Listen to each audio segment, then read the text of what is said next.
Hello and welcome to Mother vs. World. Today we are going to look at the differences between civics and that of politics. In Sierra Leone today, there is hardly anything that has to do with public life that cannot be termed political.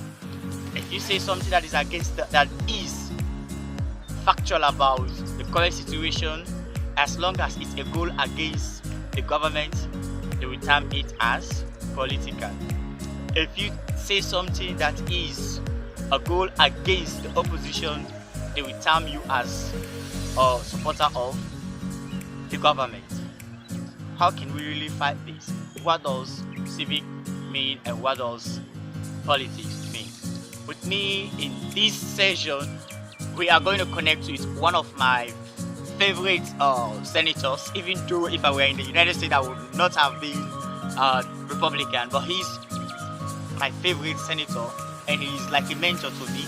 He is a PhD in American history and his comments publicly has shown how committed he is to civic life and going across party level. He is none but Senator Pensas of Nebraska. Thank you, Mr. Chairman. Judge Barrett, welcome. Congratulations. Jesse Barrett, congratulations. I just want to say, Senator Klobuchar said a number of things about COVID that I agree with. She cited a bunch of really painful stories in Minnesota, and similar stories could be told from across the country. I even agree with parts of her criticism of the mismanagement of COVID by Washington, D.C. I don't know what any of that has to do with what we're here to do today.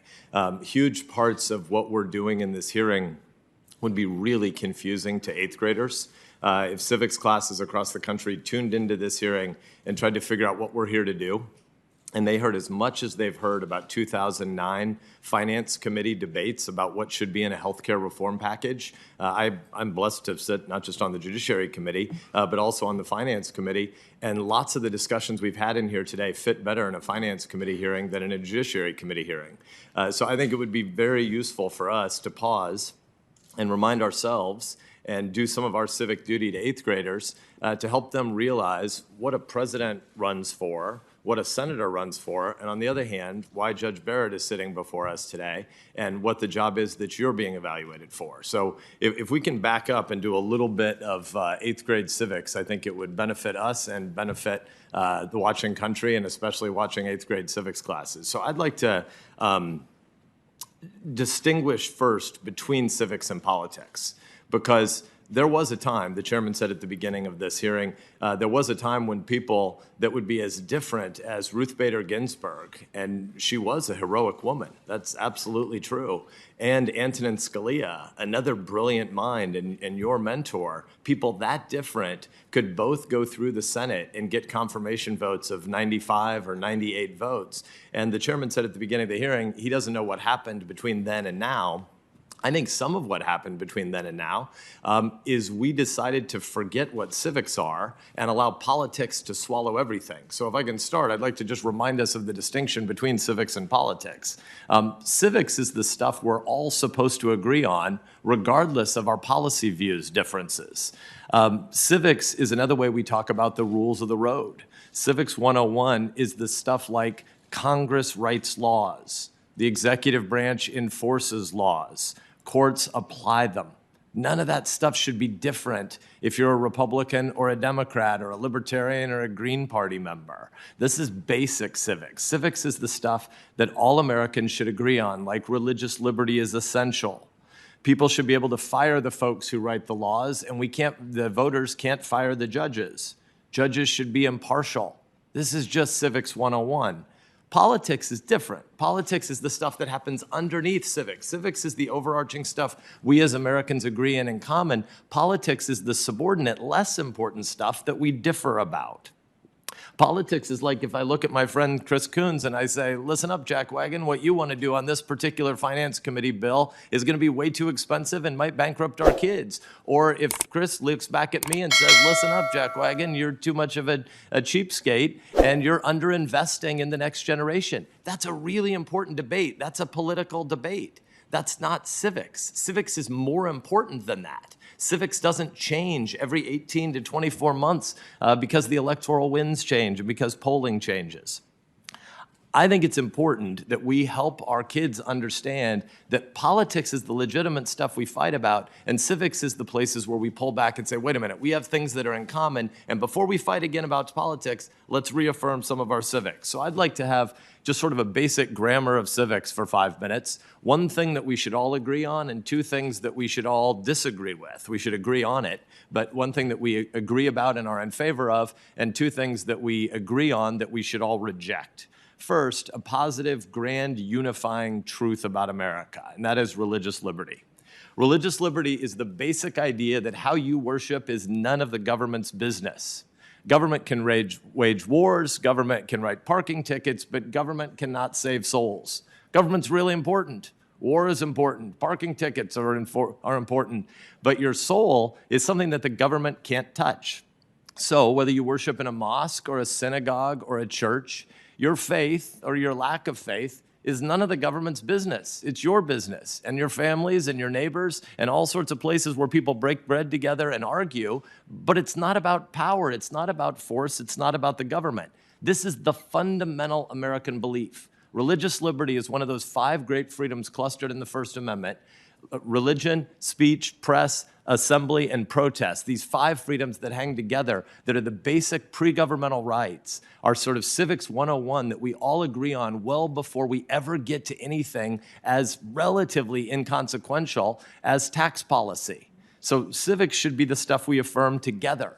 And contrary to the belief of some activists, religious liberty is not an exception. You don't need the government's permission to have religious liberty. Religious liberty is the default assumption of our entire system. And because religious liberty is the fundamental 101 rule in American life, we don't have religious tests. This committee isn't in the business of deciding whether the dogma lives too loudly within someone. This committee isn't in the business of deciding which religious beliefs are good and which religious beliefs are bad and which religious beliefs are weird. And I just want to say, as somebody who's self-consciously a Christian, we got a whole bunch more really weird beliefs. Forgiveness of sins, the virgin birth, resurrection from the dead, eternal life. There are a whole bunch of really, really crazy ideas that are a lot weirder than some Catholic moms giving each other advice about parenting. And yet there are places where this committee has acted like it's the job of the committee to delve into people's religious communities. That's nuts. That's a violation of our basic civics. That's a violation of what all of us believe together.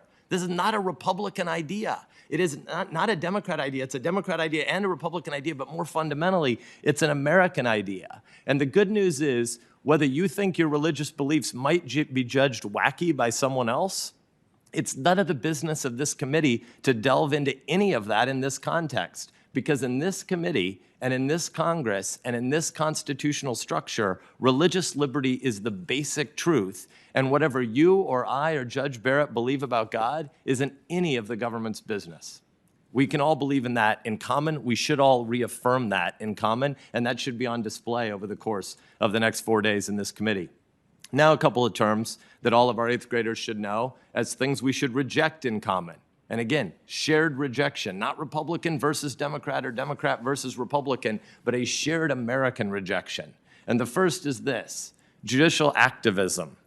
Judicial activism is the idea that judges get to advocate for or advance policies even though they don't have to stand for election before the voters and even though they have lifetime tenure. Judicial activism is the really bad idea that tries to convince the American people to view the judiciary as a block of progressive votes and conservative votes, Republican justices and Democratic justices. This is the confused idea that the Supreme Court is just another arena for politics. When politicians try to demand that judicial nominees, who are supposed to be fair and impartial, when politicians try to get judicial nominees to give their views on cases or to give their views on policies, to try to get them to pre-commit to certain outcomes in future court cases, we are politicizing the courts, and that is wrong. That is a violation of our oath to the Constitution. Likewise, when politicians refuse to give answers to the pretty basic question of whether or not they want to try to change the number of justices in the court, which is what court packing actually is, when they want to try to change the outcome of what courts do in the future by trying to change the size and composition of the court, that is a bad idea that politicizes the judiciary and reduces public trust. On the other hand, depoliticizing the court looks a lot like letting courts and judges do their jobs and the Congress do our jobs. You don't like the policies in America? Great, elect different people in the House and in the Senate and in the presidency. Fire the politicians at the next election. But voters don't have the freedom to fire the judges. Therefore, we should not view judges, and we should not encourage judges or the public to view them as ultimately politicians who hide behind their robes. All right, now that we have really watched and listened to the lecture given by Senator Ben Sasse, I am pretty sure you are now aware that if I say something that has to do with corruption, if I say something that has to do with the development of this nation, you will not term me as a politically motivated person. We all as citizens must take it as a duty upon us to protect our nation. That's one of our civic responsibilities. When we see the green, white, and blue, we see it and recognize it as our national symbol and give it the respect it deserves. That is one of our civic responsibilities. When we see public places, like field rather, that is so beautiful, so exciting, so peaceful. When you come here, you use it within the laws and not like defecating around and not dropping trashes around. You have just performed your civic duty to this nation.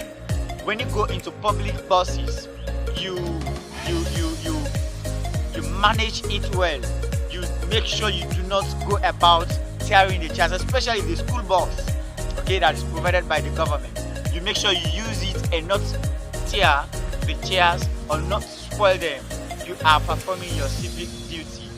When somebody, your brother, has committed a crime, the police are looking for him, and you do not keep him as you do not shield him. Rather, you try to